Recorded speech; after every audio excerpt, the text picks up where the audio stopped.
এই ওটসের খিচুড়িটা আমি মাঝে মাঝেই বানিয়ে থাকি।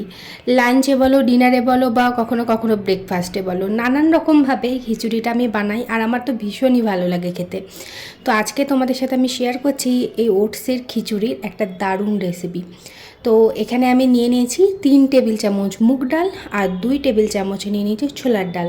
তারপরে ভালো করে এটাকে ধুয়ে একটা সাইডে 30 মিনিটের জন্য ভিজতে দিলাম।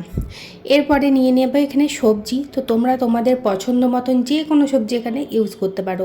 আমি এখানে নিয়ে নিয়েছি ফুলকপি, অল্প একটু কেটে নিয়েছি। তারপরে এটাকে ছোট ছোট করে কেটে নিচ্ছি। ফুলকপিটাকে একটা সসপ্যানে জল নিয়ে 5 মিনিটের জন্য এটাকে ফুটিয়ে নেব, কারণ ফুলকপিতে অনেক রকম পোকামাকড় থাকে আর এই জলে ফুটিয়ে নিলে গ্যাসেরও প্রবলেম হয় না। তো সেই কারণে ফুলকপিটা অবশ্যই ফুটিয়ে নেওয়া খুব দরকার ভালোভাবে পরিষ্কার করার জন্য। এরপরে নিয়ে নিয়েছি এখানে বিনসগুলোকেও ছোটো ছোটো করে কেটে নিয়েছি। আর নিয়ে নিয়েছি অর্ধেকটা গাজরগুলোকেও এখানে আমি কিউব কিউব করে কেটে নেব। এরপরে আমি ইউজ করেছি কাঁচা লঙ্কা আর নিয়ে নিয়েছিলাম মটরশুঁটি। তো তোমরা এই রেসিপিটা বাচ্চাদেরকে তো অবশ্যই খাওয়াতে পারো, ভীষণই হেলদি আর খুব টেস্টি হয়, বাচ্চারা অনায়াসে খেয়ে নেবে।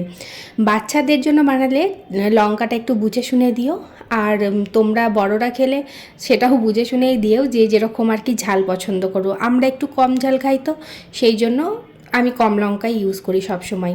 এবার প্রেসার কুকারে সর্ষের তেল দিয়েছি, তার মধ্যে জিরে ফোড়ন দিলাম আর শুকনো লঙ্কা। তারপরে ফুলকপিগুলোকে হালকা একটু ভেজে নিয়ে সমস্ত সবজিগুলো এখানে আমি অ্যাড করে দিলাম। এবার এই সমস্ত সবজিটাকেও 5 মিনিট ধরে আমি ভেজে নিয়েছি।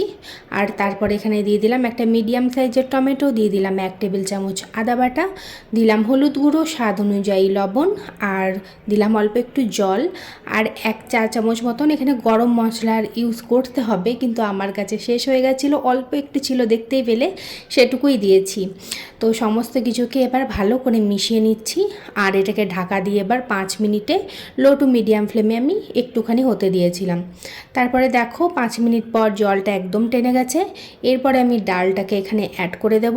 তারপরে ডালের সঙ্গে সবজিটাকে খুব ভালোভাবে এখানটা আমি মিশিয়ে নিচ্ছি। এই ওটসের খিচুড়িটা যারা ডায়েট করছো তারা তো অবশ্যই খেতে পারো, ভীষণ হেলদি হয় খেতে।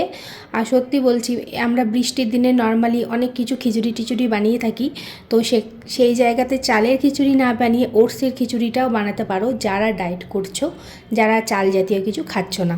তো এখানে আমি এবারে 1 কাপ মতন ওটস নিয়েছি, আর সেটা এই সবজিটার মধ্যে দিয়ে দিলাম, আর সমস্ত কিছুকে খুব ভালো করে এখানে মিশিয়ে নেব। এরপর এটা মেশানো হয়ে গেলে এখানে আমি টোটাল 4 কাপ মতন জল আমি দিয়েছি। তো তোমরা খিচুড়িটা কতটা গাঢ় রাখবে, কতটা পাতলা রাখবে, সেই হিসাবে জলটা তোমরা ইউজ করো।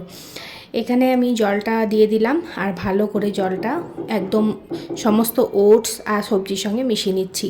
এরপর কুকারের ঢাকাটা লাগিয়ে দিয়ে আমি 2টো এখানে সিটি দিয়ে দিয়েছি মিডিয়াম ফ্লেমে।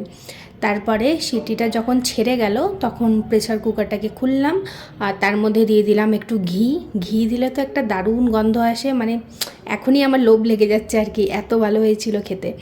তো সমস্ত কিছু একদম রেডি হয়ে গেছে পারফেক্টভাবে। এরপর আমি সার্ভ করে দেবো গরম গরম ওটসের খিচুড়ি। ওপরে একটা ধনেপাতা দিয়ে দিয়েছি সাজাবার জন্য, আর সাথে দিয়েছি গরম গরম মুচমুচে কুমড়ি। তো তোমরা জানিও তোমাদের আজকের ভিডিওটা কেমন লাগলো, অবশ্যই কমেন্ট করে জানাবে। আবার দেখা হবে অন্য কোনো এক ভিডিওতে।